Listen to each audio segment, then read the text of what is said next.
Okay, I'm going to read our opening prayer. Blessed are you, Adonai, our God, sovereign of the universe. You have sanctified us through your commandments and commanded us to busy ourselves in things of Torah.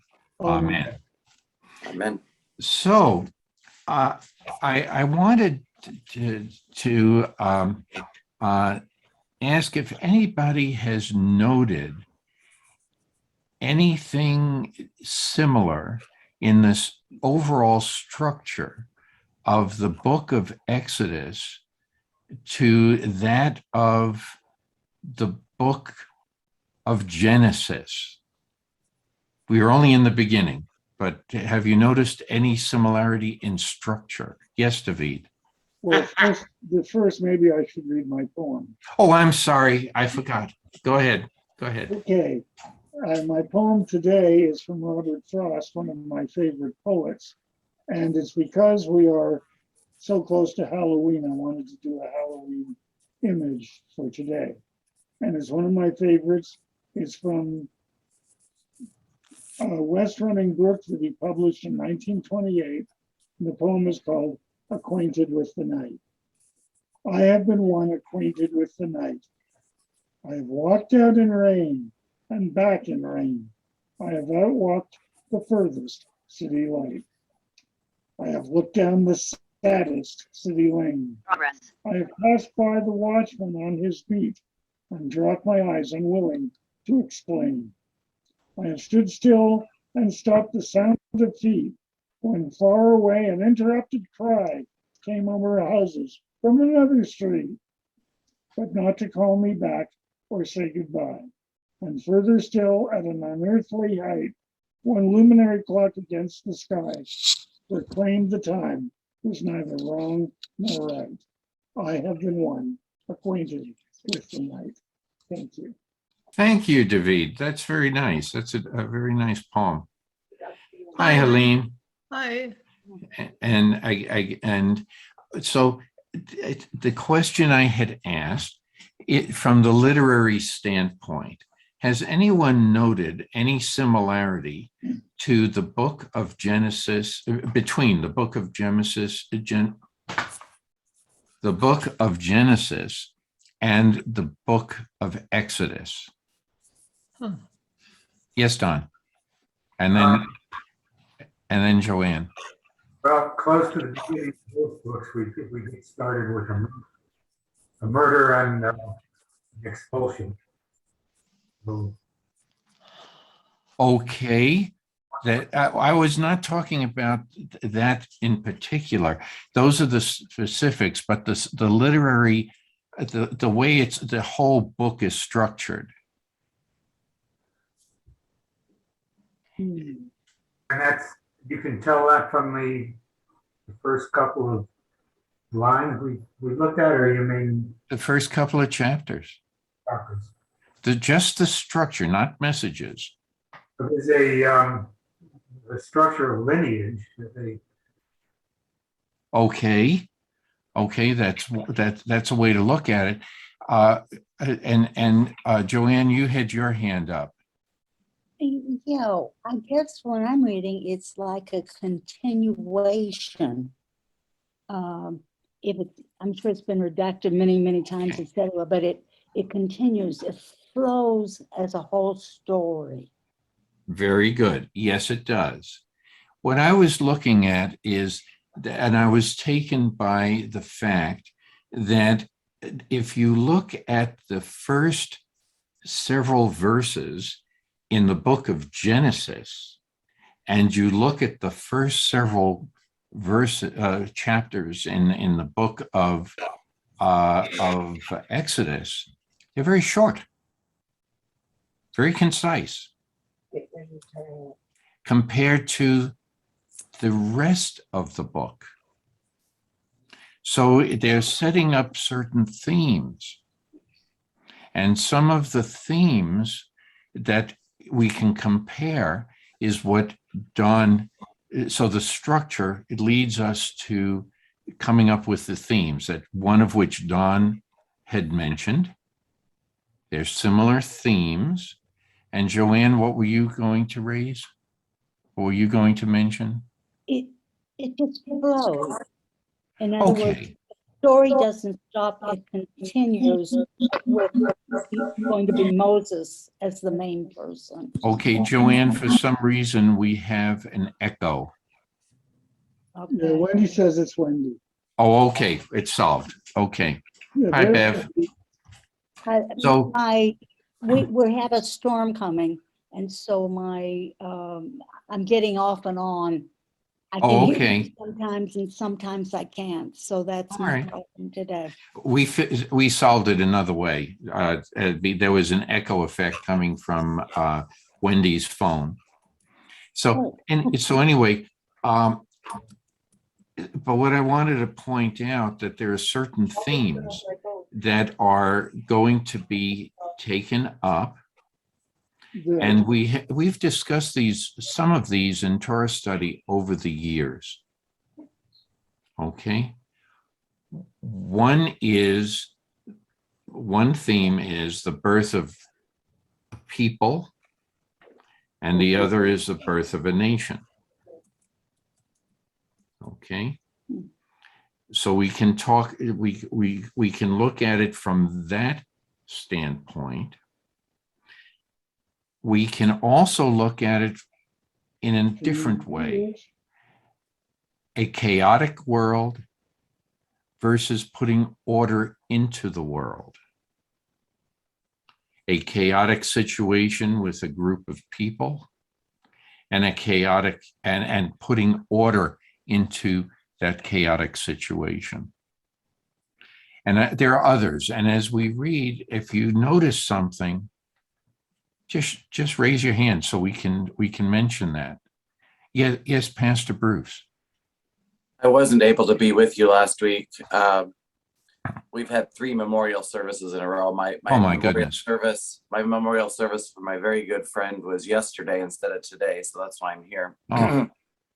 But anyway, I was looking at this as you were. I was trying to think of in your questioning what it was, and so I actually looked backwards just one verse from where we're starting today, and this is a theme. God looked upon the Israelites and God took notice of them. That is a theme. That last verse of chapter 2. It is. And it's because there's this ebb and flow of where, well, you can rationalize it either way. Either you think God isn't noticing, or you're not paying attention to that God isn't noticing. I'll leave it at that. That's a good, those are good points. Yeah, I mean, you can think one way or the other way. It doesn't matter. I know I think one way, but God it's this ebb and flow with people and God, people and God, people and God. And I love that last verse of chapter 2, where it says, God looked upon the Israelites and God took notice of them. And I think that that's a huge theme in these first 2 books. It is also going to, what you just mentioned is going to be repeated in what we read today. Okay. So yes, Gail. I was going to say, I find it more about development of leadership. Rabbi Sachs, Jonathan Sachs, would be in agreement with you. Oh, good. I'm glad he's on board with me. Okay. I know David had his hand up, but that's a Wendy hand. You're muted, David. Yeah, that's a David hand. Okay. Anyway, I was going to say that there's a definite correlation in Genesis. The very first commandment of the 613 is be fruitful and multiply. And in Exodus, it says that they obviously are multiplying, and the children of Israel were fruitful and increased abundantly and multiplied. And so that's a direct comparison of the two books right there. That's excellent. And as we read through the 2 books, we're going to see this thread. Helene, you had your hand up, and then Dawn. No. Oh, I thought you did.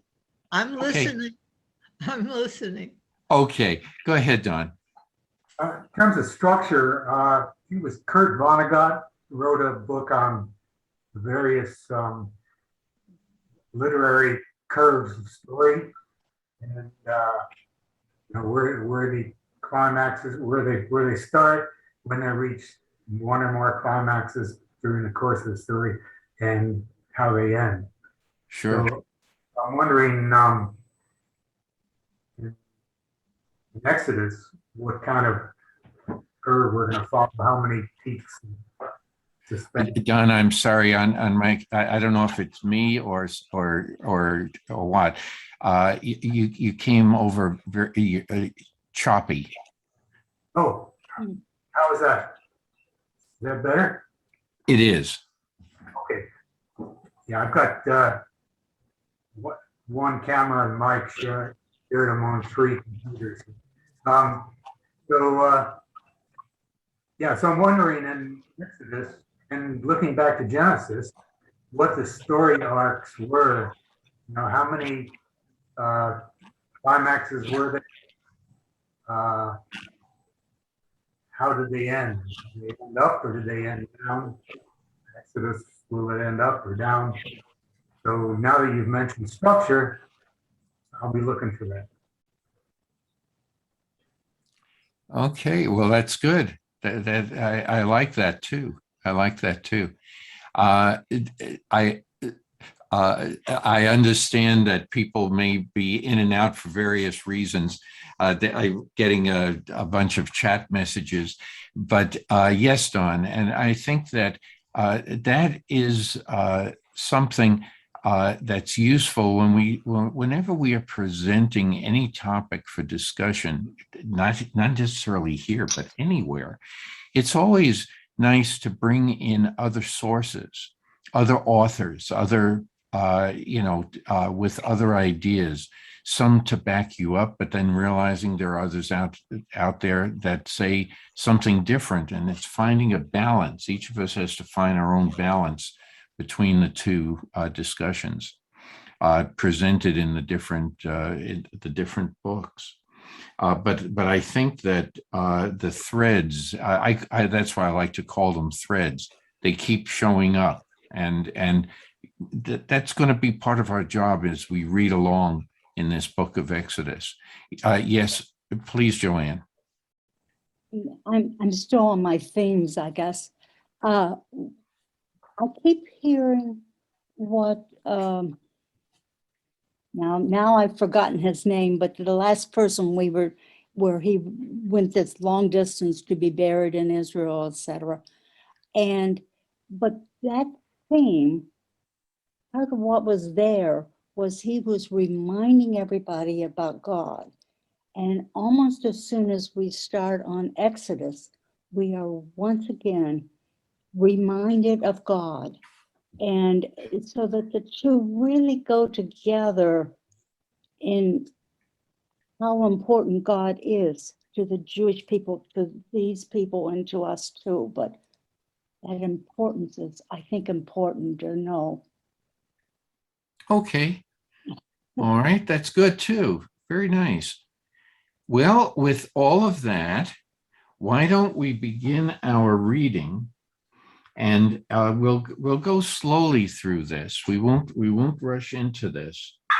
So if someone would like to begin with Exodus 3, verse 1. Okay, David, but you're muted. Okay, now I'm unmuted. There you go. I have to stomp on the keyboard. Oh, Okay, now Moses was keeping the flock of Jethro, his father-in-law, the priest of Midian, and he led the flock to the farthest end of the wilderness, and he came to the mountain of God unto Horeb. okay, let's stop at that point. Oh, okay. Yes, Larry. You said we will go slowly. So the very beginning's first verse, keeping the flock. I have a midrash about this. Very good. Yes. Keeping the flock. God never gives an exalted office to a man unless he was first tested him in small things, say the rabbis. When feeding the flocks of Jethro, they tell us Moses saw a little lamb escape from the flock. And when he followed it, he overtook it at a brook, quenching its thirst. Had I known that thou wast thirsty, I would have taken thee in my arms and carried thee thither, he said. As thou livest, the heavenly voice resounded, thou art fit to be shepherd, to shepherd Israel. So we're making a leap here from being a shepherd of sheep to shepherd of people. Okay. Very good. A very good analogy. And that holds up in the Koran and also the Christian Bible. Mhm. Okay. So it's a theme that is continued. Okay. Because there is so much not stated in these short snippets, there is a lot of midrash. Gail, your hand is up. Yeah. Friedman? Yeah, well, it isn't always Friedman, but it is this case. This mountain of God, that's also Yes. it's also known as Sinai. It's understood to be the same, one and the same. Horeb and Sinai are the same. Some people believe that, and some people say that this was mythical. And if Suzanne were here, she would be pointing to some of the things she has seen in videos and read in books. Yeah, but Suzanne's point of view is Christian, so That's right. But what I'm saying is that, but it is in Friedman, he combines the two. So yes, there's no question, but it's very interesting.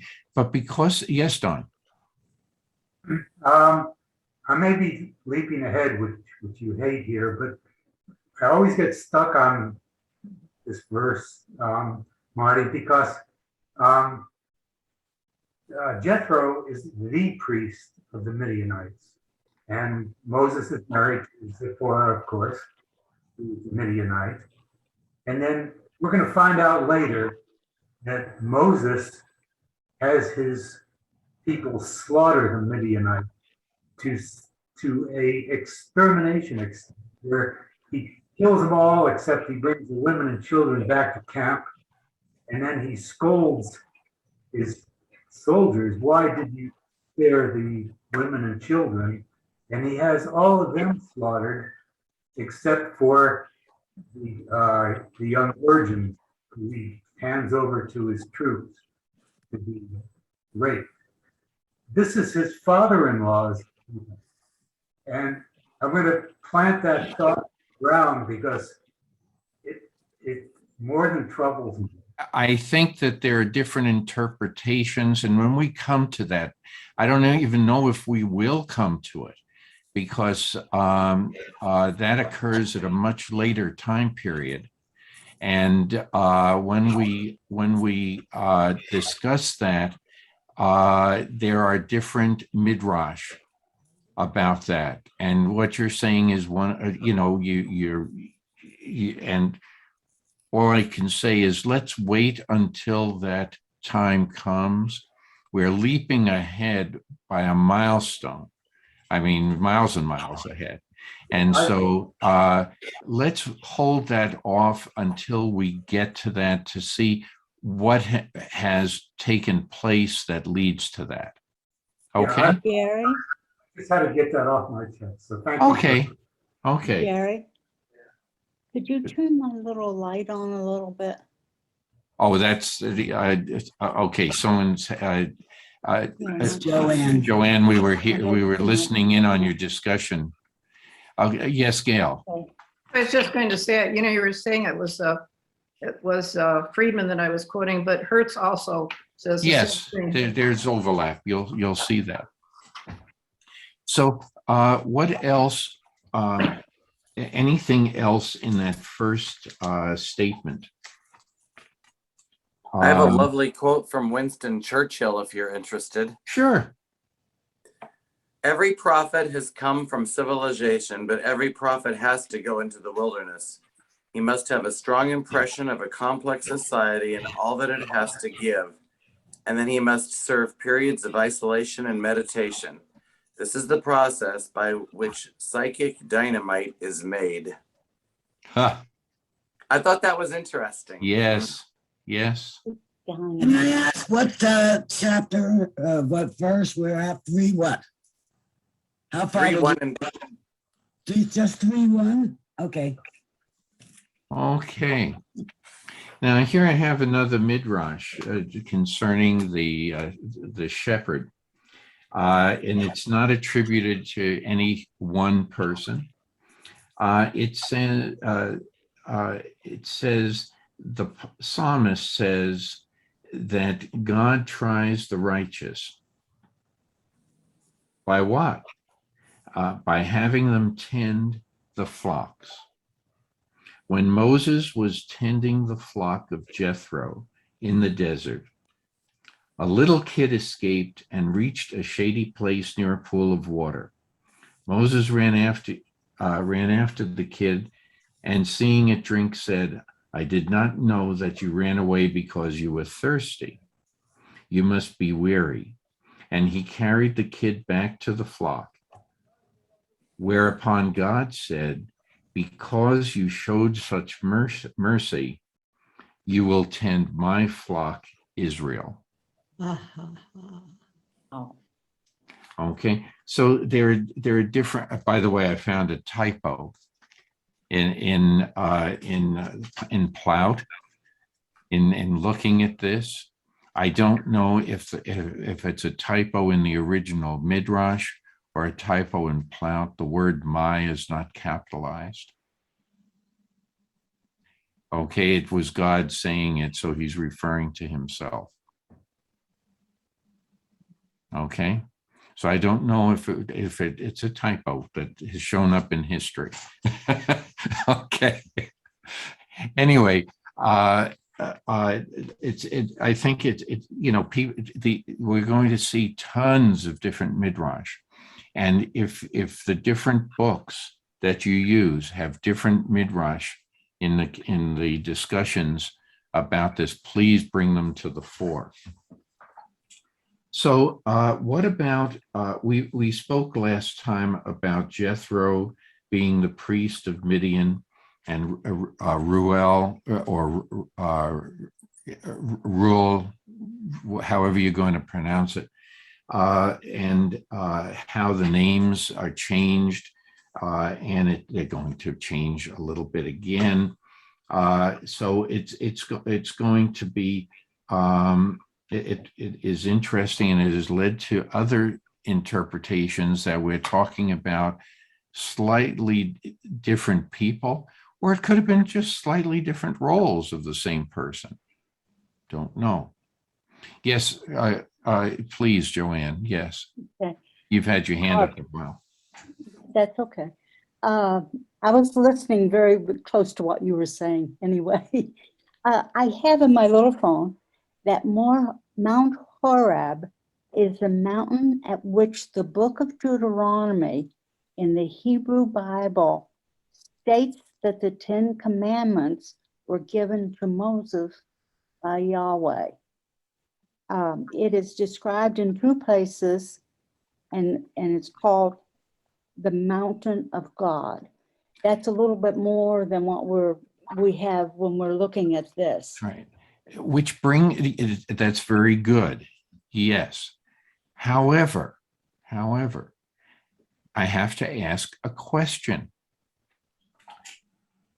It says that Moses was tending the flock, okay, and he came to Mount Horeb, the mountain of God.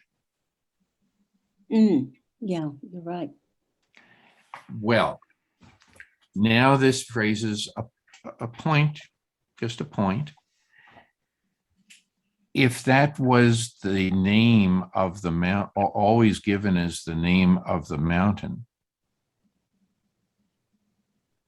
wouldn't Moses have known where he was?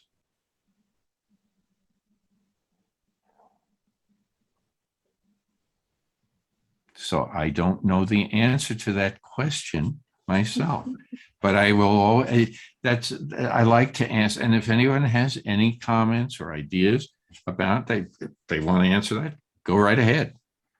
Go right ahead. But I think that but in our Bible, it is not uncommon to put the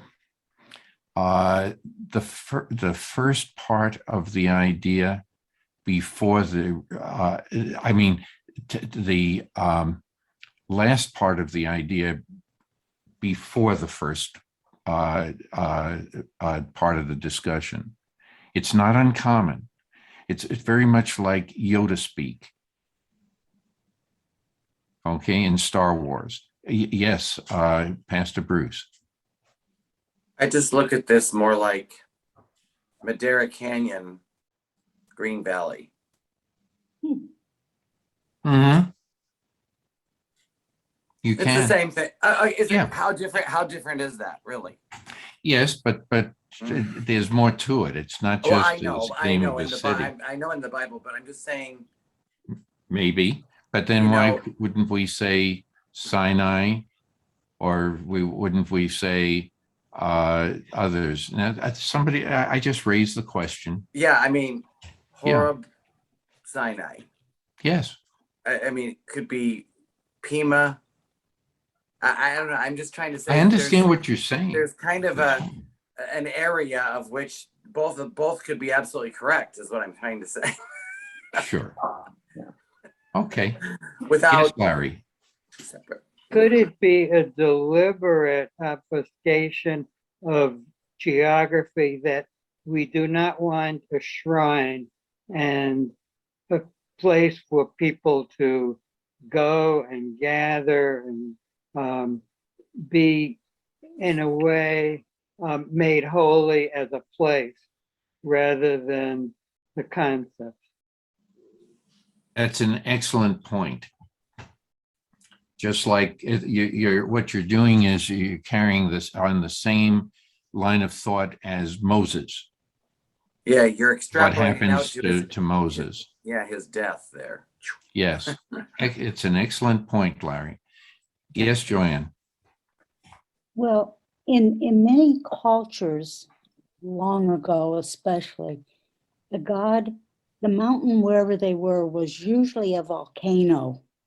And I'm wondering if the Horeb at one point had been a volcano of some sort, and so tradition around the area would be that's the mountain of God. Okay. Because the two go together, it seems. Well, we know the area is prone to today. We know the area is prone to earthquakes, and there are vineyards. Okay, with the adequate amount of water, you can do this. The analogy is going east of where we are from Green Valley and go over to Sonoita and Elgin and like that. Okay, it's dry, but once you introduce water, it's very rich in iron, and grapes require an awful lot of iron for growth. Okay. And so you can actually this takes us into geology, and wherever there are grapes, tea, or coffee grown in the world, all three plants require a lot of iron. There is also fault lines and prior volcanic activity. So look at all the countries. Look at all the countries that have different types of coffee or different types of tea, and then do a little hunting through geography, and you'll come across that. The reason why the plants are different is because of other environments. Some are in tropical environments with levels of humidity. Others need more dry land, others and different elevations and things like that. And it's just very interesting. Yeah, the entire commerce of the world can be followed along the lines of the fault lines of the earth and such. So it's a totally different topic. Yes, Don. There's several people I think had their hands up. Maybe not. Okay, Don, go ahead. I think Joanne might have been. Joanne, do you want to? Oh, well, my concern, Gail was shaking her head, and I thought she didn't ask a question, but I thought she had something she needed to say, maybe. Oh, No? I'm Okay. sorry. Okay. Oh, okay. All right. Everybody is moving hands. Okay, yes, Don.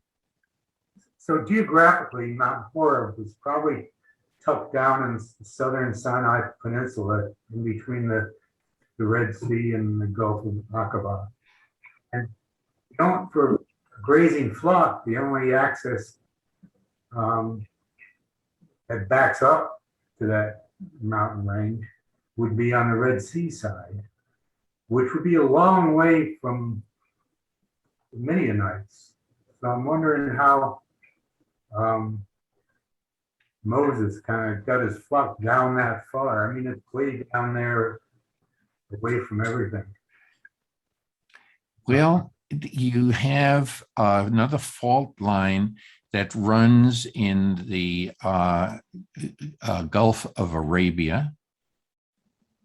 Okay, and you have another fault line that runs directly across Africa, the Olduvai Gorge, that goes directly into that area and up into the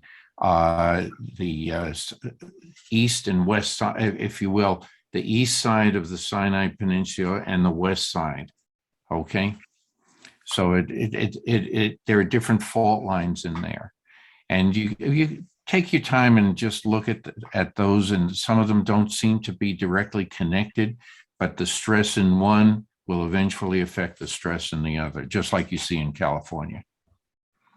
So it's just a digression, if you will, that we're going to see certain events occur, and there are different theories as to what might have happened. But yes, this is all interrelated, if you will. So enough about geography for a minute and geology. Moses is walking around. Okay, David, you want to read verse 2, please? Yes, I do.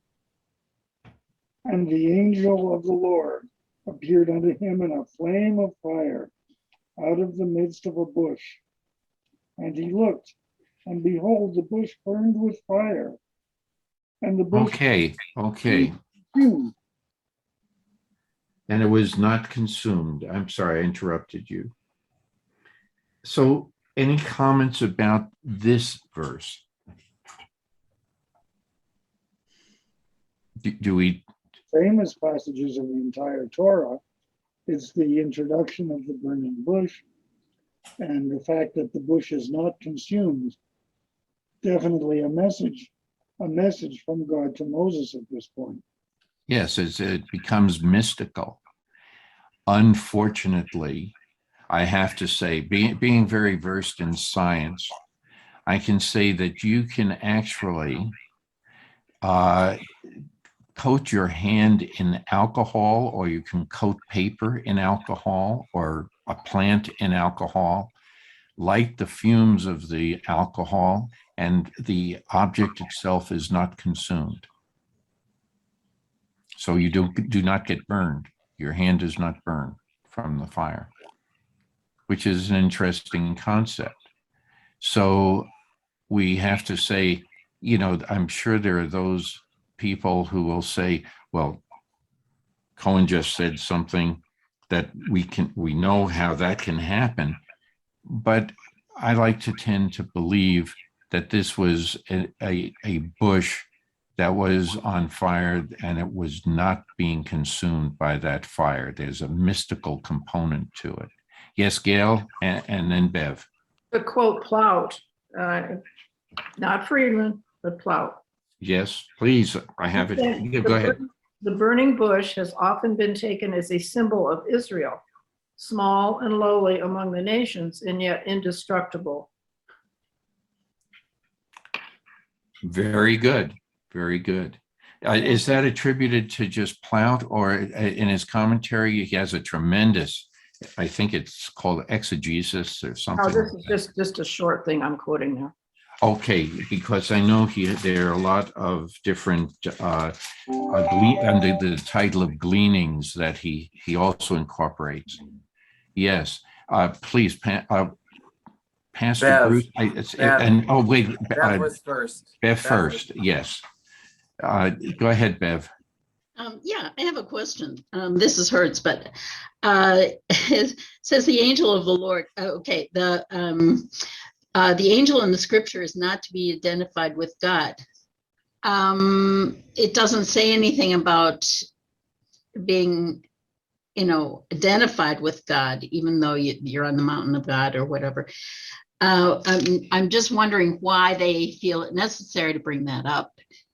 And Hertz also mentions that the burning bush was the symbol of Israel. Yes, yes, very good, very good. That's a good question. But before I say what I'm going to say, Pastor Bruce. Just again, some of the things I was reading earlier, and I can't remember exactly who, but the fact that God's making this appearance, even though it's a big deal, it's this humble, like Gail was saying from Plout, it's a humble little bush versus a great big tree or some other gigantic something. And I think that as you look at this, one of the little quotes that I was reading, and again, I can't remember where it was from. It says, "No place is devoid of God's presence, not even a little thorn bush." I thought that was kind of like. That is very good. Yes. Yeah. Yes. Yes, Helene. I listen and I'm amazed that so much brilliance, such backgrounds, it's fabulous. But I remember the beginning where God talked about the mercy of the shepherd and how that was important. And he said, because of mercy, I will let him, he went from the little to the big. From the little to the big. And I'm wondering if this theme isn't roaming around in everything you're saying. It is a theme. Very good point. Very good point. Yes, Don. Just this weekend, from the sun, there's a coronal mass ejection that's going to display the aurora borealis very far south, down into Washington State, Idaho. And it's a small one. But in 1859, there was a much bigger one called the Carrington event that electrified the surface of the Earth to the extent that small structures had glowing halos around them, and all the telegraph systems crashed because of the electrical energy that reached the surface of the Earth. So I can imagine that small solar flare around that time to be metaphysical, but it would be very real, and particularly small oceans here with halos around them. Even people would have halos, visible halos develop around them. So yeah, it's been transformed into a metaphorical, as it rightly is. It's a mystical event. But I think there, as you said, there are scientific bases for it. It's not all. Okay. I think that's good, but it's not widely accepted by the science community, but by some in the some, and so it's another possibility. And yes, Bev. Don, can you move closer to your microphone, please? There's a lot of echo. Yeah, and it's yeah, I'm not hearing you very well at all. Okay, is that better? Much. Yes, yes, it is. Much. Thank you. Okay. Yes, Pastor Bruce. I don't want to take anything away from David's poem, but Elizabeth Barrett Browning does have a quote about this. Have you read it before, David? It says, "Earth crammed with heaven, and every common bush afire with God, but only he who sees takes off his shoes." It's interesting. Very, very good. I just wanted to give you another little poetry tidbit. Thank you, Pastor Bruce. I think that's Thank you. most interesting and appropriate. Thank you. But the shoes. What is the symbolism of taking off shoes? Well, we didn't get there yet. Actually, I'm sorry, Guys, we got a pointing lot to the more to fact that we go need to over. read 2 more verses. We're jumping ahead. First, is God speaking from the bush, or is it an angel of God that is going to herald God's coming on the scene, or is it just the angel doing it? Remember, angels can do our usual definition of angels. They come for one purpose. Once they've completed it, that's it. They're gone. Messenger. They're a messenger. Okay, that's the Hebrew translation of malachim. Okay. But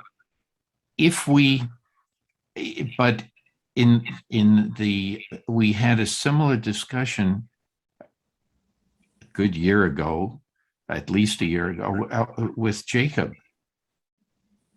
We had, when he was wrestling with this angel, or is it God? We had a similar discussion. So here's another test in a different way. It's another parallel story that links other books or other passages in the book of Genesis to what's going on here. It's also a test. Elizabeth Barrett Browning, she touches on this with that poem.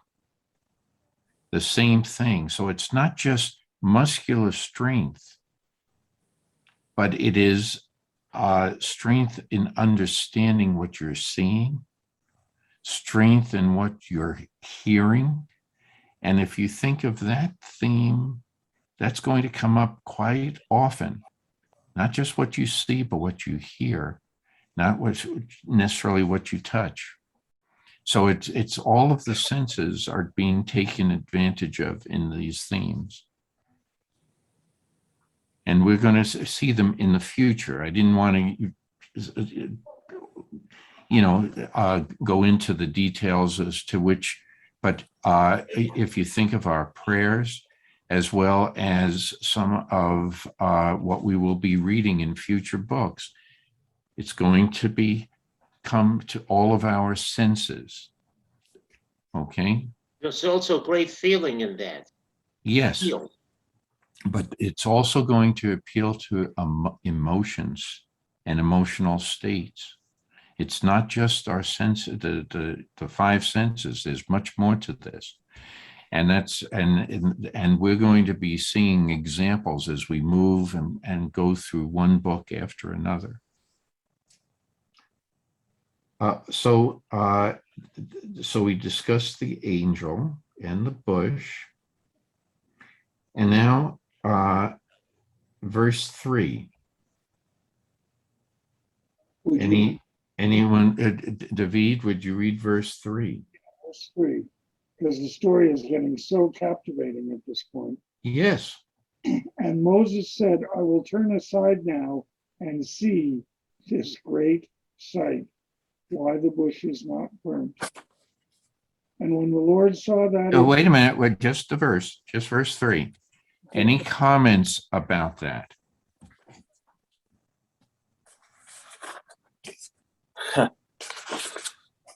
Oh.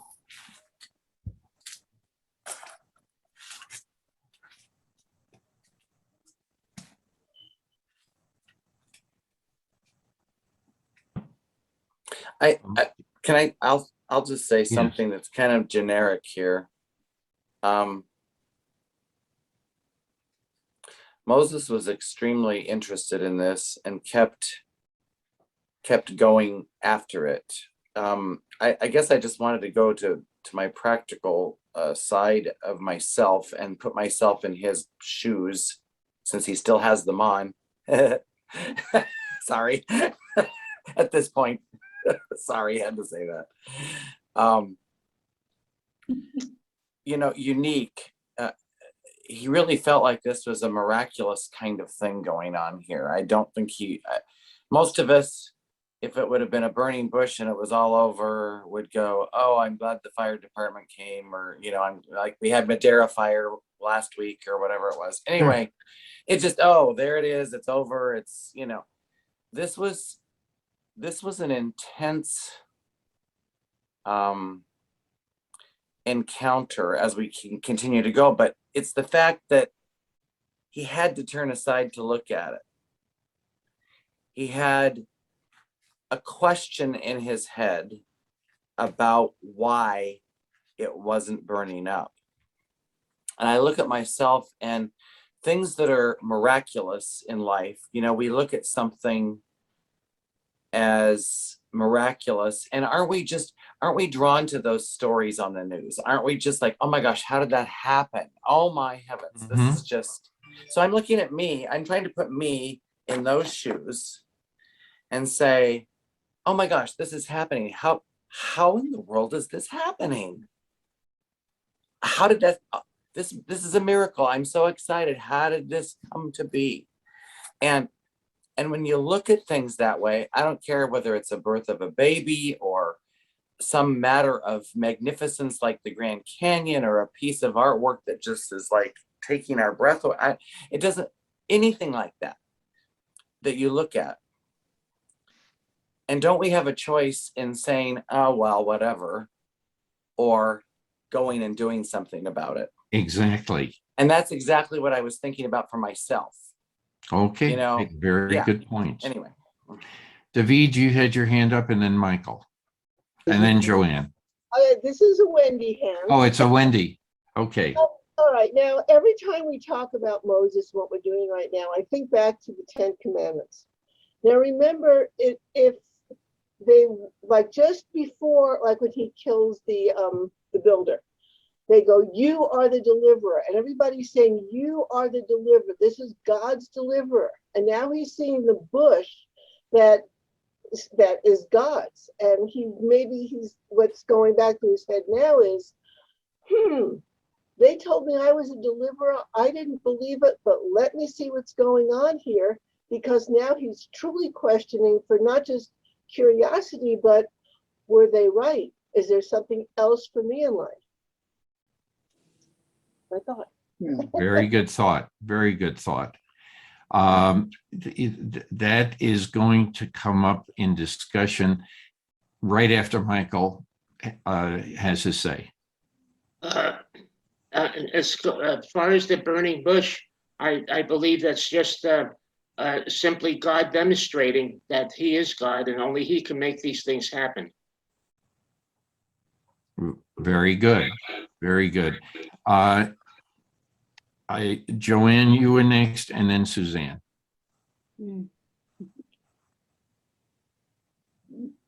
I think I put myself in the shoes of Moses, let's put it that way, at that point.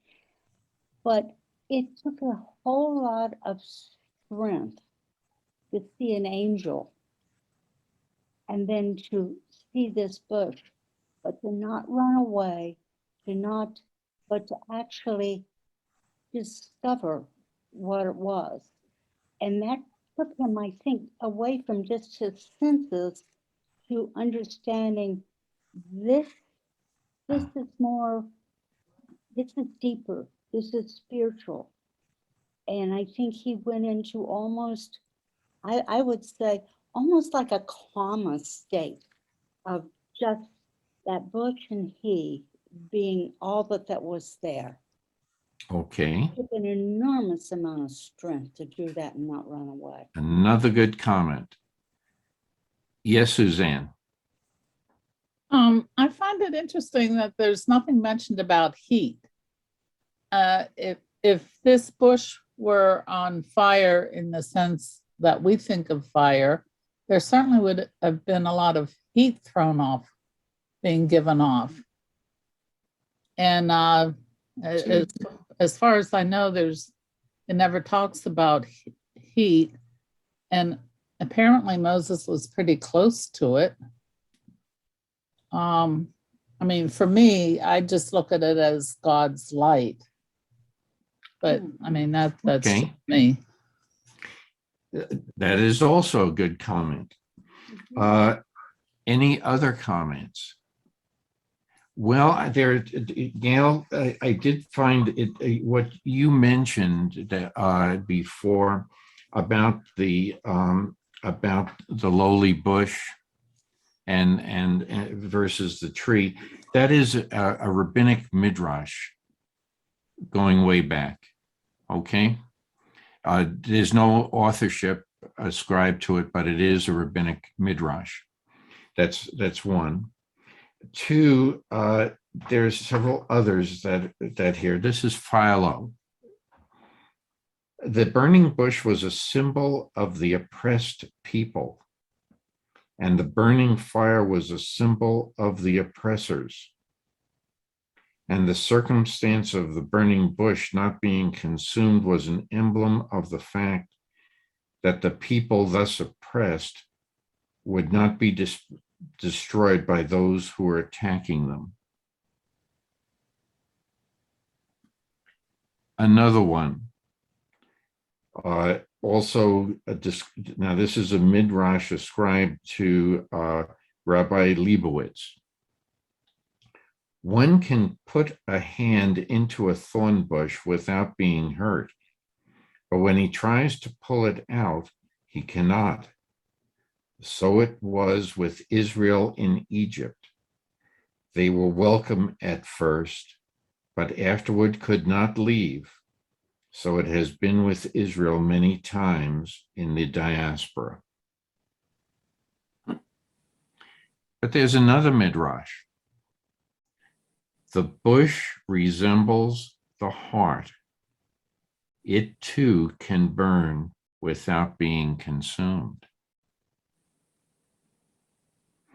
So is this that another way of a symbol being that the burning is the crying out of the people?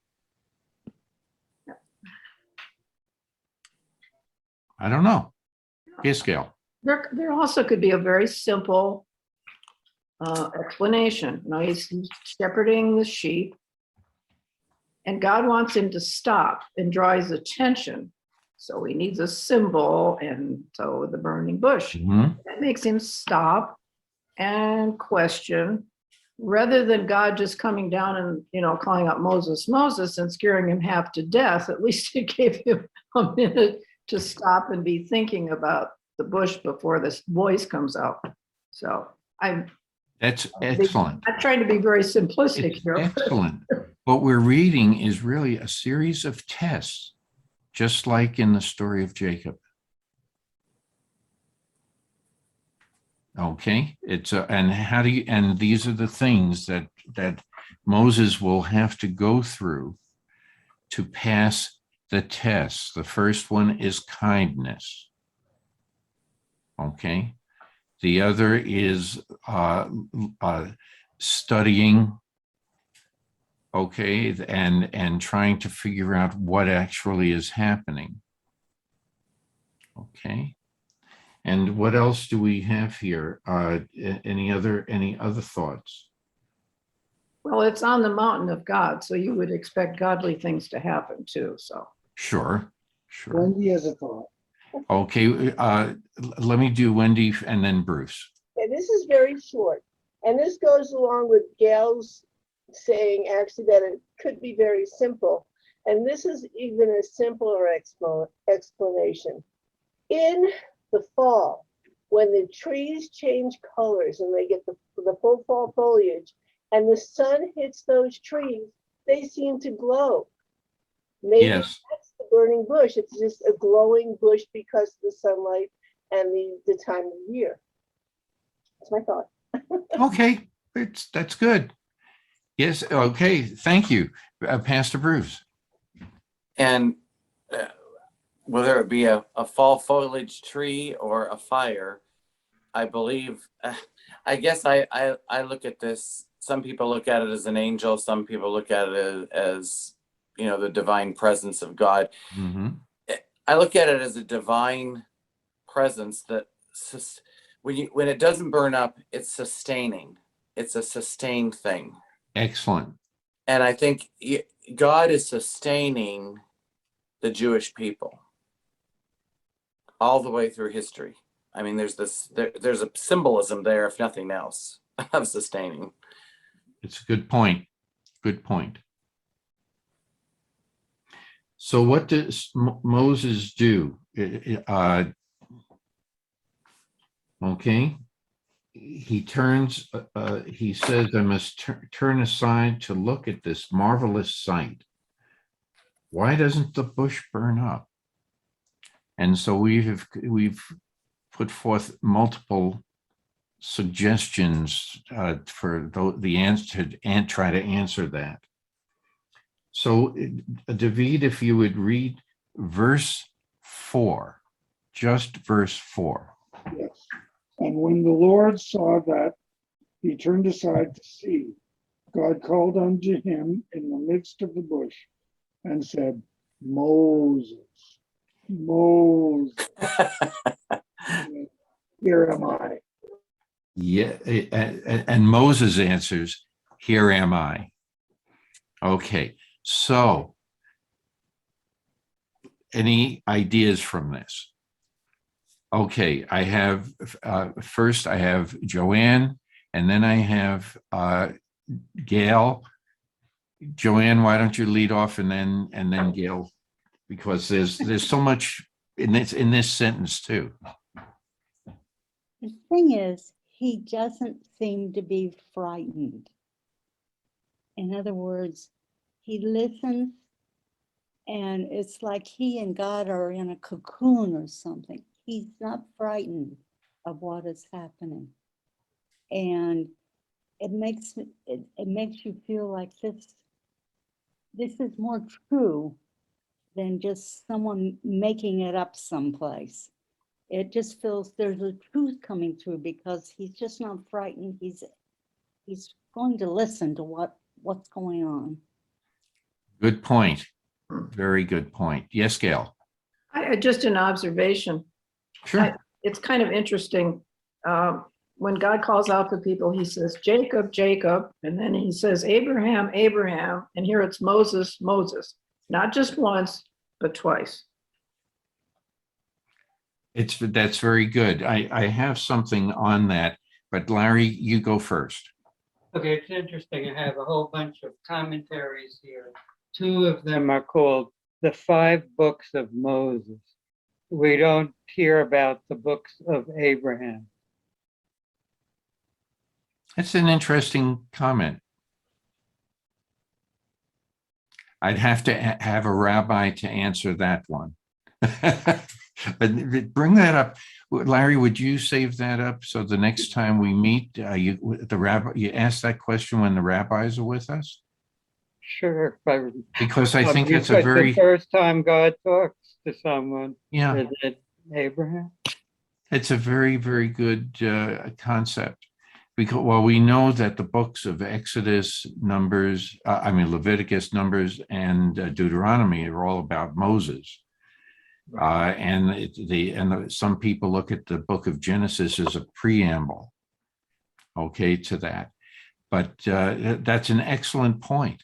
That's an excellent point that you make. Calming way. of addressing somebody when you say the name twice. Oh, yes. Okay. That was another comment that was in response to what I think it was Gail just said, or Joanne, I forget which.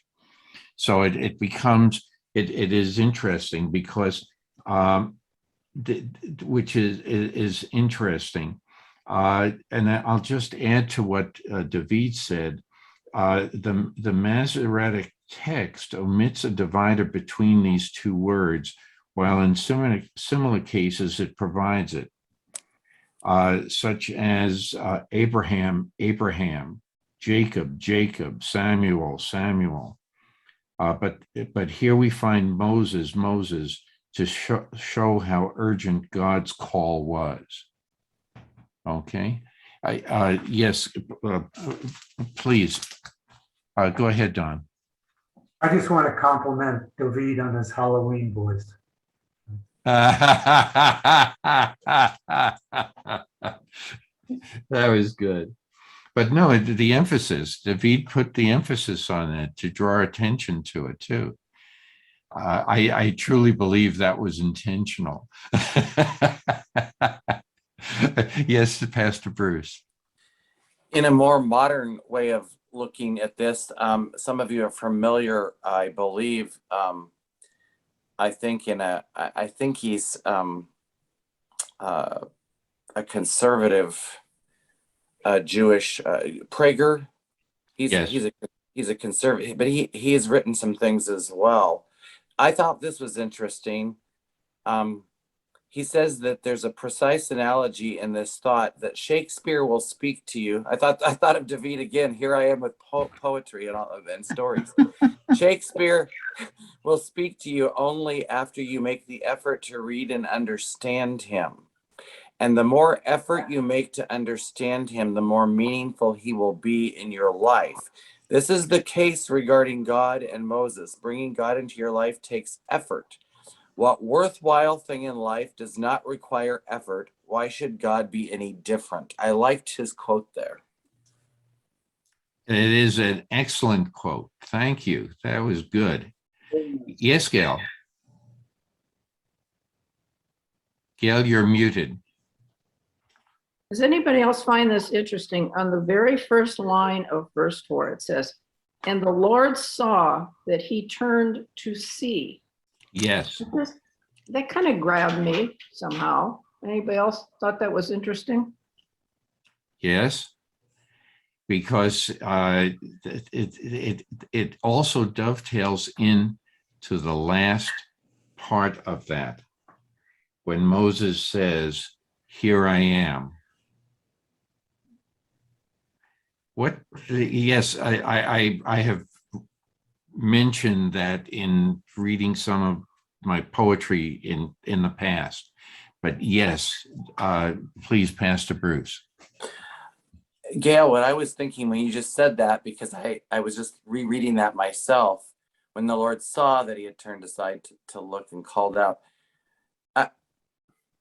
Isn't that interesting? Because there's so much in Scripture overall that has God looking for people, looking for situations, and we don't always respond. There's not always a response on our part, but that doesn't mean that he's not always there looking.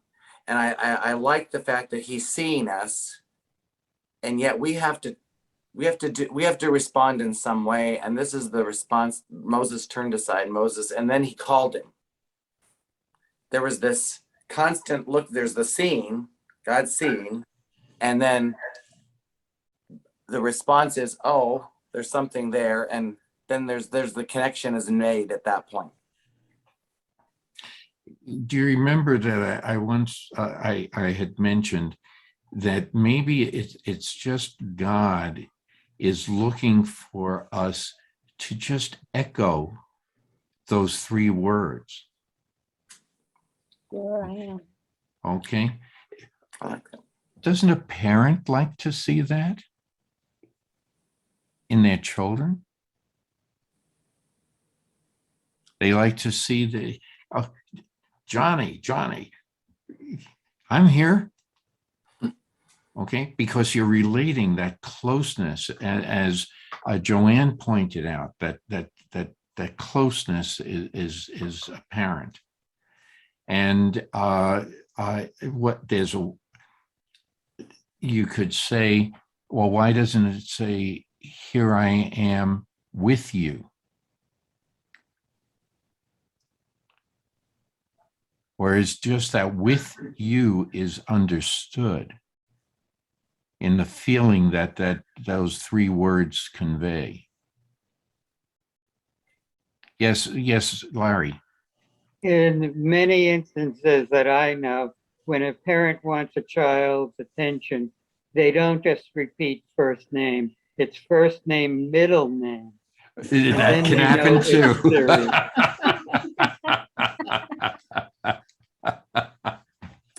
That's good. That's good.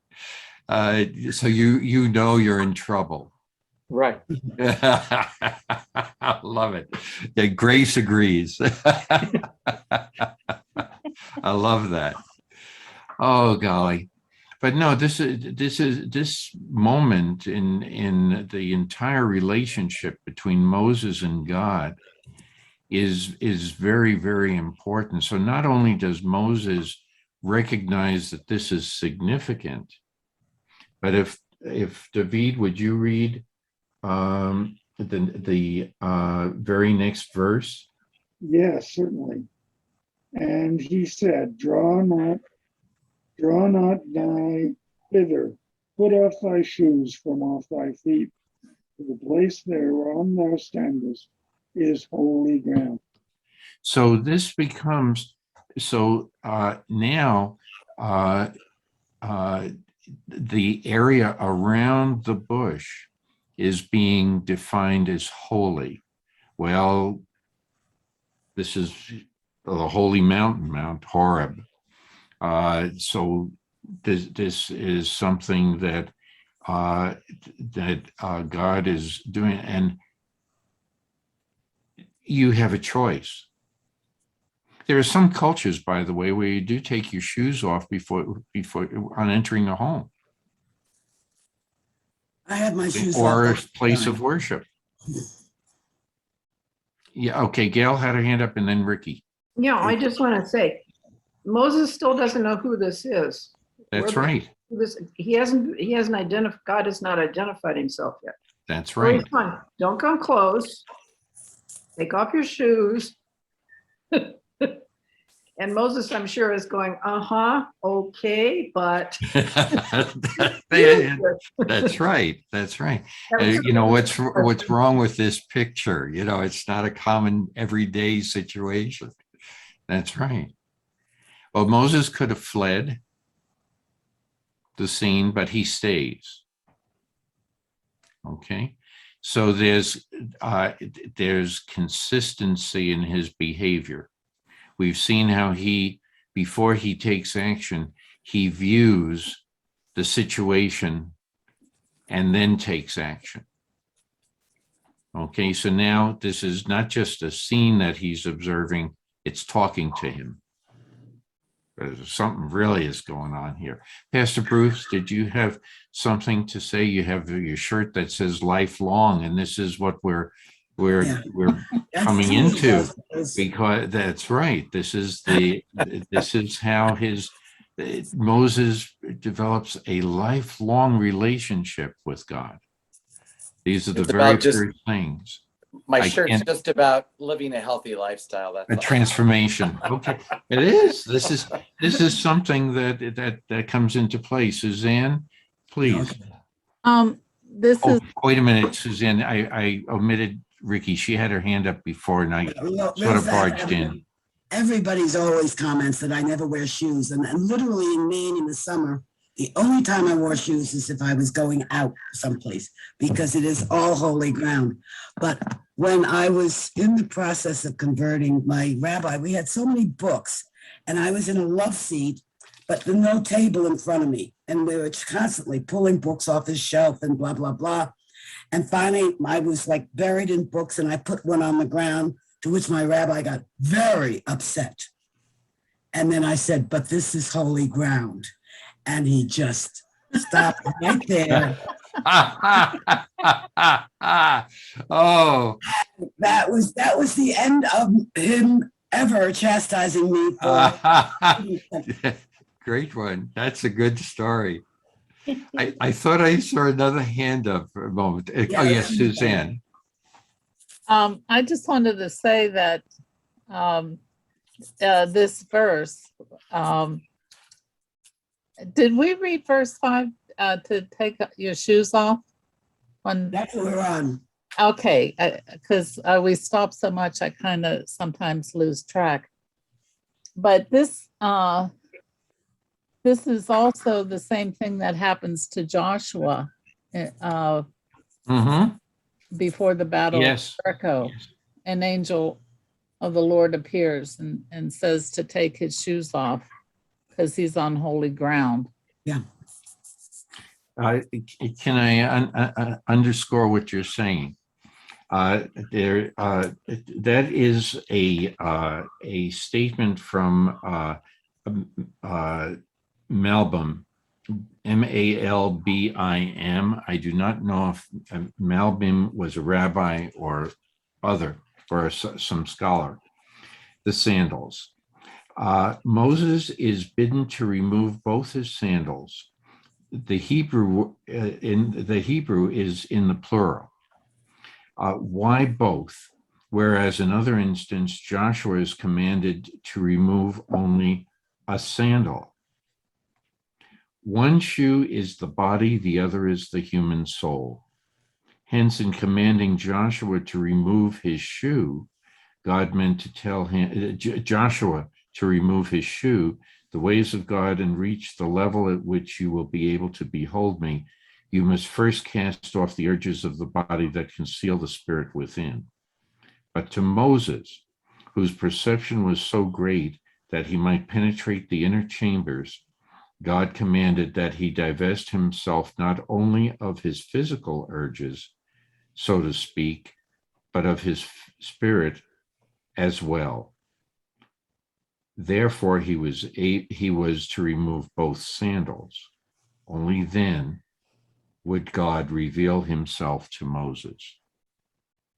Okay, it's another, and then there's another Hasidic midrash.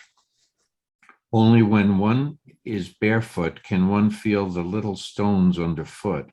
Moses was to lead his people in such a way that he could feel their smallest sorrows. Interesting. Yes, Larry. Even today, when a Muslim goes into a mosque to worship, they remove shoes. Yep. That's right. That's what I was alluding to. That's not the only religion that does that. But yes, it is. It is. These are different practices, and it's out of respect to God. So why don't we do it? It's a good question. Rabbi. Good question. Save that question also for the rabbis. But it's an interesting comment that Larry brings up. I guess it depends on interpretation. Maybe when you are in the middle of the desert and you're going to have to move quickly, if in case of problems, raids and things like that, maybe that idea was abandoned. I do not know. It comes back though with the temple, the second temple. It's mentioned also. Yes, Pastor Bruce. I was just thinking about the whole scenario of wearing shoes or sandals and what it does. And when you got to the part about the Hasidim with the stones and the idea, I think when it comes to our feet, we do want to be protect. We put these things on. We put these things on to protect our feet.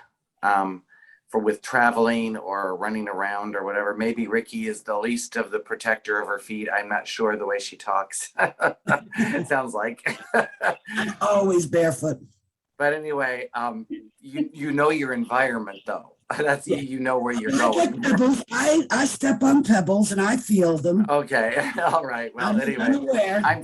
I'm just trying to get a picture of the reasoning for the request. We have not got into, I don't think we've gotten too far into the reasoning of the request of the removal of these sandals. And I think sometimes often, and this could just be, again, a spiritual thing in my head, and sometimes maybe my heart as well, is that what kind of barriers do we put on that keep us from the presence of God? I guess that's what I started thinking about through this whole conversation is what kind of things do we put on that are a barrier between us and God?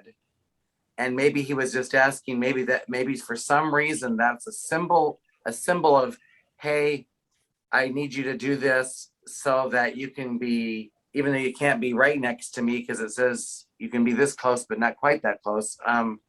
But in order to do this, in order to get closer to God, sometimes we have to remove something that we've put on. I guess that's what I'm trying to say. Okay, that's very, very good.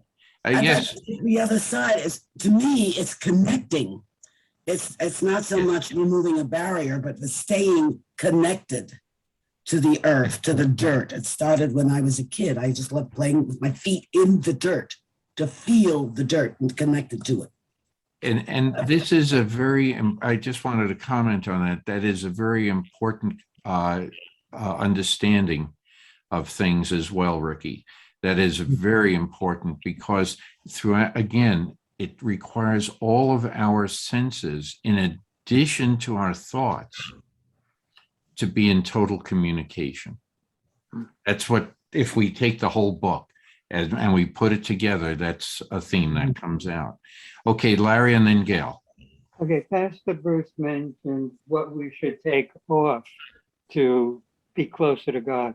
But as I remember Genesis in the Garden of Eden, once they received knowledge from eating of the tree of knowledge, the very first reaction was they are naked and they hide and want to put on. So who do I believe? Okay, good point. Also, good Both point. and Also, you have to put something on too. that's right. And so it's very interesting when there is, when you are naked, you are the most physically. Your brain says you are vulnerable. Okay. And you can also be naked, though, in your thoughts, completely barren of thought. And during that, and we can talk, Gail, I know, has her hand up, but she reminds me of meditation and stripping your brain of its clothing. Gail, go ahead. Yeah, I was just going to say, and Ricky and I both take off our shoes when we get home. That's what we do.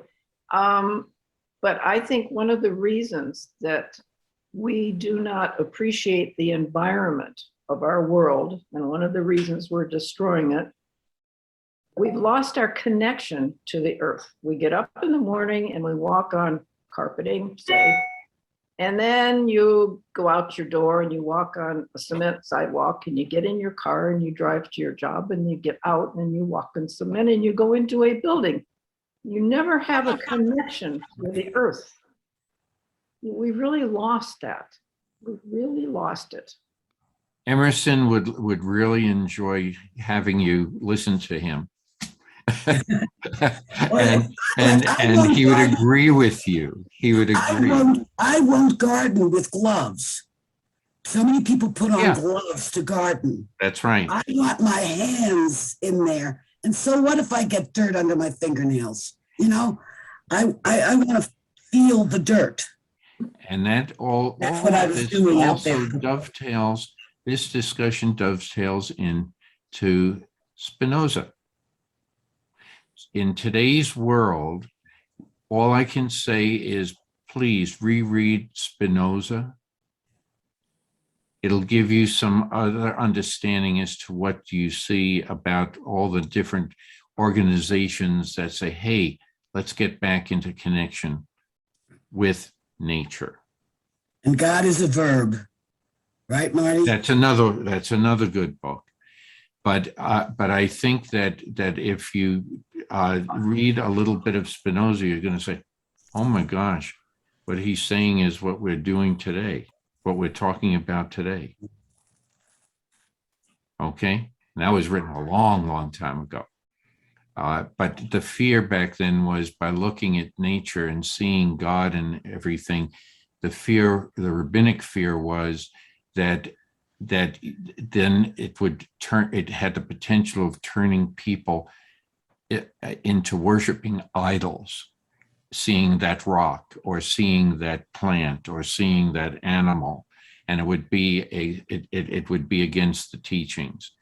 So you can see the debates that went on, but what you see when you read Spinoza, you see a lot of what people are talking about these days.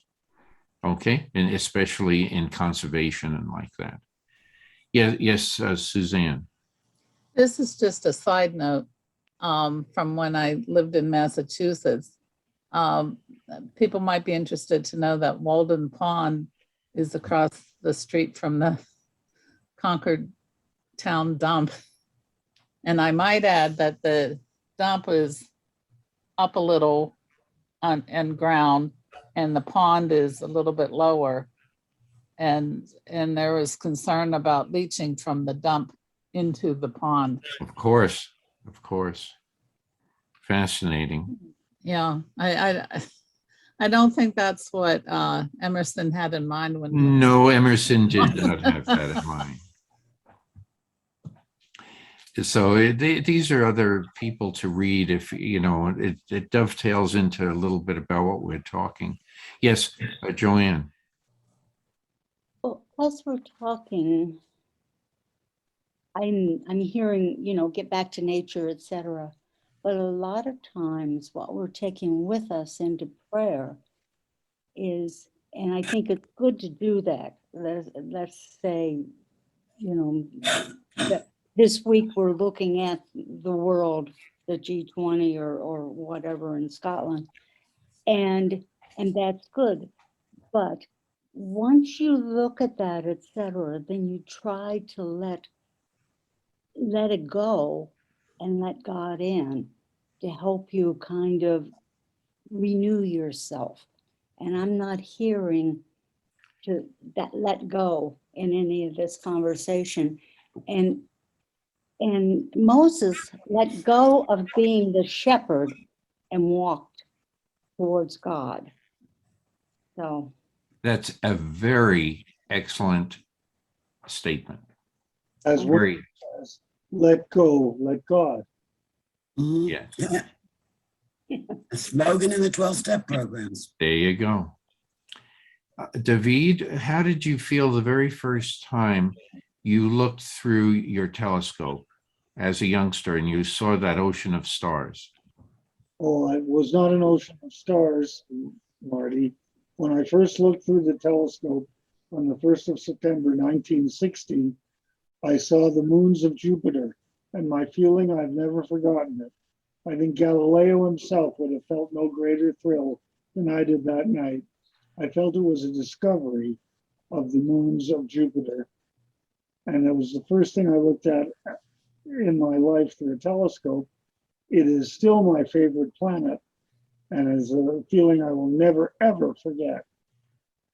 That's right. But also, if you were just looking at the stars, I'll never forget the telescope I was using. It just didn't point at anything in particular. But all of a sudden, you see all these suns out there, and you say, how significant I am, how insignificant I am. yeah, I mean, and how significant that is. That we truly are a very, very tiny component of not just the world, but the entire universe. And it is a very humbling experience. You know, Marty, that you don't really have to look through a telescope, although looking through a high-powered telescope is it's kind of mystical and magical when you look at that. But however, in different parts of the United States, where you can see just millions of stars, you look up on a very, very clear night. And I remember as a teenager when I was performing upstate New York, in Liberty, New York, I would look up and 1 o'clock in the morning and just see the sky inundated with stars. Just yes, incredible. We didn't have as much light pollution. Right. And that's why, but the feeling, I'll never forget it, looking up also at a young age in a dark sky. I was deep in the country, and it's magnificent, just like that. You're very correct, Michael. Yes, Gail, you've had your hand up a while. Yeah, the other perspective is when people go up in the rockets and look back at Earth, how fragile we are, Yes. talk about humbling. I wish more people could visualize what it's like to look at Earth from space and down and realize and take care of what we have. That's right. I agree 100% with that. That is a very good statement. Yes, Don. First of all, well said, Gail. Thank you. I had a transforming experience when I was a little kid. My best friend was the son of a colleague of Hans Bethe at Cornell. He had a big telescope set up in his backyard, which is when I first saw the moon and Jupiter. And ever since then, it's been a driving factor in my life. But then much later, when I took the postgraduate course in radio astronomy at the University of Manchester, it's totally different because it's all digital signals that are captured in a huge array, and then they're transformed in the computer, and then you have to figure out what you're seeing, but by a zillion zeros and ones, and you just don't get that mystical sense you get by looking through an eyepiece. And it's all like that now. Hardly anybody looks through an optical. That is correct. That's very correct. By the way, before I recognize Ricky, I just wanted to say you can get the identical feeling by looking through a microscope. Mm-hmm. Oh. And you see all the different types of life. You see all the different types of components of the cells. Without any one, the cell doesn't exist. And it goes down further as if you want to go into chemistry and physics and all that. The same concept exists. So it doesn't matter which end of the spectrum you're looking at. Every little component is important. Doesn't matter what. And first Ricky and then Larry. Before I got my RV, well, I was always doing hurricane rescue. We did, a bunch of us went down to Belize after, for 2 or 3 years. And of course they had no electricity. They didn't have electricity normally. So they certainly didn't have it after a heavy duty hurricane came through. And I woke up at 3, 4 o'clock in the morning and I went outside and I looked up and the sky was so full of stars. Now I'm going to preface all of this with, I never understood how they saw a bear in those 4 or 5 that they say, okay, this is Ursula or this is whoever. But when you see a zillion stars up there, tightly packed, I could imagine being an ancient, person, way prehistoric, and looking up and just being agog with what was up there. And I catch myself doing that very often, like even with architecture. Who had this, whatever, but how did they find a bear up there? How did they find a scorpion up there, or whatever else is up there? We'll never see it in our day and age. But in Belize 20 years ago, with no electricity for hundreds of miles, it was easy to see packed areas that could be, Yes. like we look at clouds, kids look at clouds and see things. I could understand how the ancients looked at stars and saw things. And each culture saw the same constellations differently, Yeah, depending on their own mythology. exactly. That's right. So where did the bear come from? Hey, I'll remind us when we bring in some Indian mythology, yeah. Native American Indian. As Gail said about looking down into the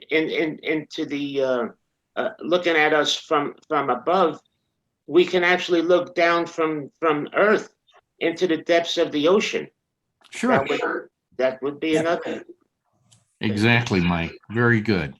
Very good. Yes, Larry. We don't have to look through a microscope, telescope, or a satellite to appreciate the vastness of a universe, our insignificance. One of my most transformative experiences was being in Antarctica, where you see nothing man-made, but also if you look up towards the heavens, first of all, disorienting, there is no North Star, no Big Dipper, and you do have a whole new experience of seeing so many of the observations of the millions of stars out there, but it's in a whole different format than you're used to. Yeah. Historically, what you just reminded me of, it wasn't until the explorers in the 1500s went south of the equator, Terra and incognita. didn't fall off the earth, Right. Yeah. that we had absolutely no names for any of those star formations. And over time, from the 1500s on, all of the southern constellations were named. Yep. Which is an interesting factoid. Yeah, okay, Gail, please. Just quickly, I think the bottom line of this 5-minute discussion we've had about perspective is that it makes us realize we are not the center of the universe. Exactly. No, that's what we forget. That's where I was headed. Exactly. And it becomes very, very critical. And I think that when Moses says, oh, I'm going to heed what you say, to take my sandals off directly, it's a direct response to what's going on. It's a first sign that he is moving in that direction. Okay, that he is, he takes this as a very serious, and he hides his face and everything else. Joanne, and then David.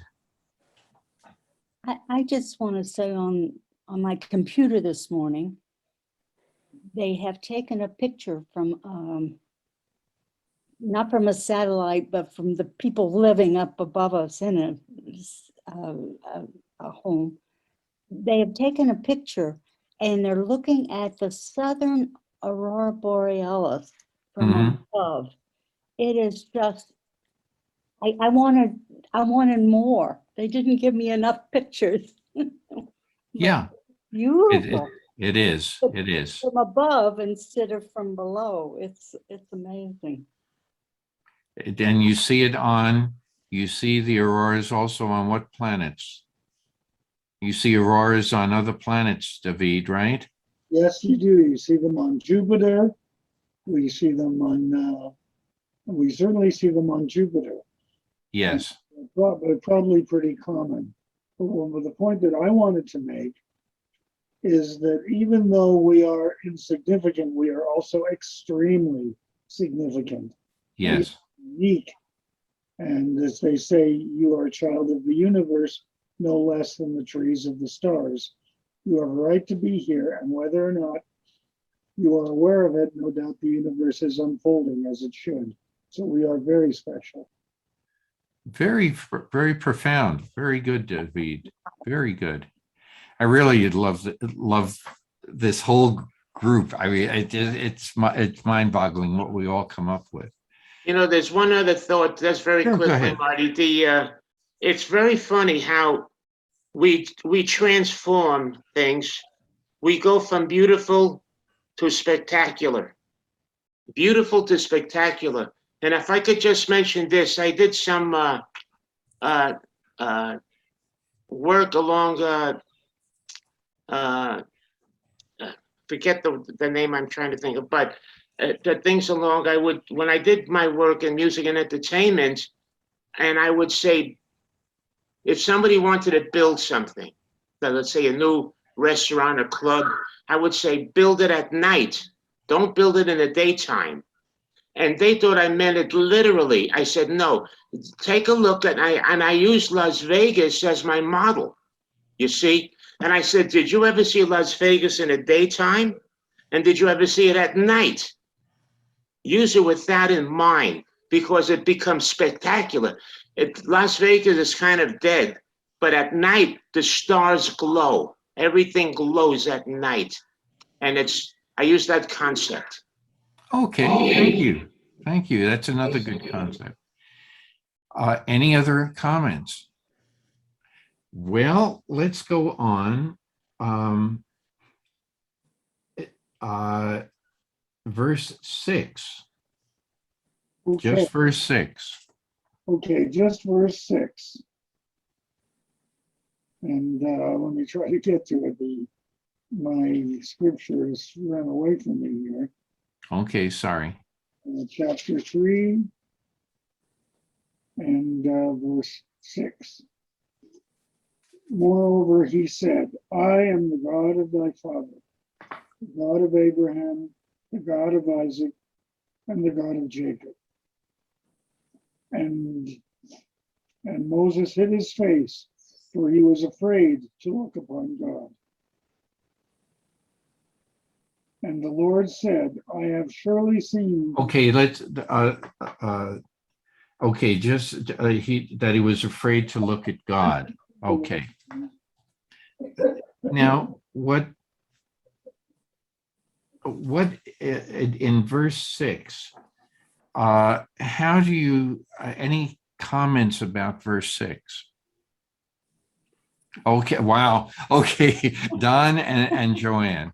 Okay. Two comments. One is we switched between the communication from Moses to the angel to directly to God, and it kind of happened in a flash. Secondly, Moses' father, I'm assuming that God is saying, I am the God of your father. It's not quite certain who Moses' father was. I mean, an Egyptian, I'm assuming. But he's an obscure figure. And I'm wondering those two things. I mean, how did that first switch happen so quick in the blink of an eye? And then why well, God is all our fathers, but why is he specifically the God of Moses' father there, even before Abraham, Isaac, and Jacob? Okay. Why do you think? What do I think? Yeah. You mean why do I think there was a switch from the angel to God, or why do I think that God is saying, I am God of your father? No, I don't have an answer for that one. We know that God, clearly the father of the original Hebrew ancestors. But there is no connection between God and the Egyptian except for your punishment and plague. I just find that really confusing. Okay, but Moses was taught about his Jewish heritage. Okay, Larry, were you going to say something about that? I don't think Moses ever knew his father. Right. He never knew his father, but he did know that his father, because as the story is unfolding, he is becoming, as a child, he's not sure, as an infant. As he grows up, he's being taught by these ladies, the nurses, if you will, who are going to look after him and teach. And it just so happens it's his mother and sister. Okay. So there's a way of getting, of looking at this that he was also aware. And then he wants to know more about this, and the story unfolds. He goes to find out more about his people. And then he goes and little by little, then he's going to defend them. And then he runs away because of killing the Egyptians. And he's going to find a way back by here's another group of people who know of God. Okay. They're not Israelites, but they know of God. And they are going to be further involved in the makeup of Moses' experiences that then lead into this point. So I think he does affiliate himself with the Israelites as the story is unfolding. So now it's a test to see if he has what it takes to be a leader. Okay, I think that's where we're headed in this segment also. So anyway, Larry, was there someone else who? Okay, Joanne, please. I seem to be talking too much today, but the word I am. Very good. I was going to. God is just, it's so powerful, and it appears a number more times. Yes. But just I am, and then they might say I am who I am, and later it's. We'll get into that. Yes. Yeah. That's very important. This time it's just I am. Okay, so I am puts the emphasis on the verb to be. Mhm. Okay, but suppose you put it on the emphasis on the word I. I am. Sound like the God of your father. Where are you seeing this? I don't see I am. Yeah, 6, the beginning. It The depends on beginning your of 6. translation. Of verse 6. I am your father's. Oh, You see, we always do it in a conversational way of diminishing the I and emphasize the accent is on the on am, if you will. I am this, I am that, and so forth. But you could also read this a slightly different way so that Moses will know who he's speaking with. And then I'll read it the other way. I am, okay, or I am, he said, the God of your father, the God of Abraham, etc. Or I am, I exist. We're going to, this is opening the discussion that we will get into next week when we go into, go further into this. But you can say, I exist. I am here. Okay. And I am the God of your father, the God of Abraham, etc. So it depends on how you want to read that statement that will further define the character of of God. And this will dovetail. This is what you were alluding to, Joanne. It's going to dovetail into his later statement when he mentions his name. Okay. And so I think it's a very important point that you bring up. But again, it depends on how you're going to read those words, those two simple words. We did that before with other phrases too. So I think that when I hear God speak in Torah, I think of a booming voice. Okay. But I can also think of God as just that very quiet, still voice. Okay. That we know is there all the time. That doesn't have to tell us that he's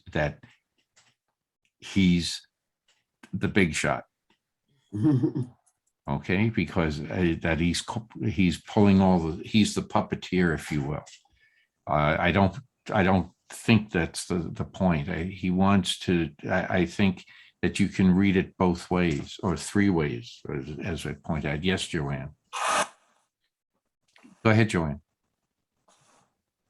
I guess when I've felt like I've heard God, and there have been a few times, sometimes it's that booming voice, but other times it's a sweet, gentle voice that is almost feminine. So I believe, I don't think of God as a he. I think of him as all-encompassing, both male, female. That's just my thinking. That dovetail. Well, the Greeks, was it Janus? Yeah. The god Janus, Yes, male and female. that, That's yeah. right. That's right. This is also in Hinduism. They have the god. Exactly. Because they recognize that there are different aspects. Okay, and no matter how you want to look at it, there are different ways of saying it, and sometimes we attribute it one way or the other depending on our cultural experiences, but also our personal experiences. Suppose you had a mother that always spoke in a booming voice. I'm mother, you're going to listen to me. Father was not in the scene, you're going to associate it all the time with a maternal voice. If father, listen, I told you, but wait until your father gets here. Okay. Oh my goodness. That's the booming voice. So, yeah. And we do the same thing when we listen to rabbis and we listen to ministers and they have that quality of voice that they're in charge. A boss in charge of his workers is going to have the same type of concept. If he comes in a little too meekly, they may not say, well, I don't have to listen to him all the time. Yes, Larry. We call that charisma. Very good. I found another midrash in Hertz regarding this. Good. The midrash refers the word father to Amram, the father of Moses. It was with his father's voice that the angel of God addressed him. I am the God of thy father, the God of whom thy fathers spake, the unchangeable God of eternity, who is now about to fulfill the promise given to Israel's ancestors. Very, very good. Excellent. Yeah. Yes, Ricky. I used to go to retreats that were not related. In fact, they were very ecumenical with Christians, Jews, transcendental meditationalists leading, et cetera, et cetera. And in one of them, the theme pretty much of the weekend was, your God looks like your father. If you had a stern father, you had a stern God. If you had a loving, caring father, you had a caring, loving God. And just after this thing was over, a lot of us got together and we compared. And I, at that time, decided I was a deist because my father set the rules, you know, the clockmaker deist. My father set the rules and I had to follow them, you know, and it was like, it was amazing that every one of us, our God, when we were children, looked like our father, our earthly father. So that could be why we say our Father. Sure, sure. Wanted to shift gears for a second because there is another theme that we haven't mentioned but since Abraham is mentioned here, what is the passage that we read in Torah when God tells Abraham, you know, he says, it's Lech Lecha, go, okay? But now I want you to see we in this particular part, the word come has been used with regard to the burning bush. Don't come any nearer. The concept of coming is connected to the word going. Okay. Well, I found something that is sort of like a mountain. Okay. Yeah. With the foothills. It's called dream. Go. Go do. Go dream. Come dream. Come. Do come. Turn inward to meet your soul. Let it turn outward to meet the omnipresent. Let it bathe in the flow of divine waters. Thusly anointed, becoming your anointment. Do come. Do dream. Come to dream. Dreams come. Dreams go. Come. Go. That's the theme between the book of the book of Genesis and the book of Exodus. Okay? And the mountain is Mount Horeb. So there is a good comparison, but now we are going to first this theme of coming is going to be recited several times. Come close. I have a lot to tell you, but you can't come all the way close. Okay? But you're going to go. Again, it's another story about going, but you're going to come to the land that I have in store for you. See what I have in store for you. Come, let's go. Yeah. Yeah. And it can be, let us go together. Come, let us go. Yeah. So it's a very interesting play on the two words. And I think that that's another way of looking at the two books. Okay, going to give you some food for thought for the next time we go on from here. We'll end it here for today. He took his sandals off. Oh, golly. Oh, I've been barefoot all along. Right, that's doing her right foot. You can tell by my dirty feet. Yes, footloose. Okay, yes, Joanne. Okay. There's a concern within me, okay? And that's why I'm saying this. Jesus said, come, and all the people came to him. And then he said, go. One of those people was the Apostle Thomas. And he went to India. And there he established a church. But that church, Thomas was Jewish. And that church would have been like Jewish with Christ answer, but not really Jewish Christian. And he established 7 churches in India. And then one of the kings decided he was making too many people Christian, let's put it that way. And so they killed him in AD 72, I think. But that church has continued on. Like in 1292, the people from the Vatican, the priests, etc., happened to go to India. They found papaya leaves. Now, one place says that it didn't agree with their religion. Now they're Christian.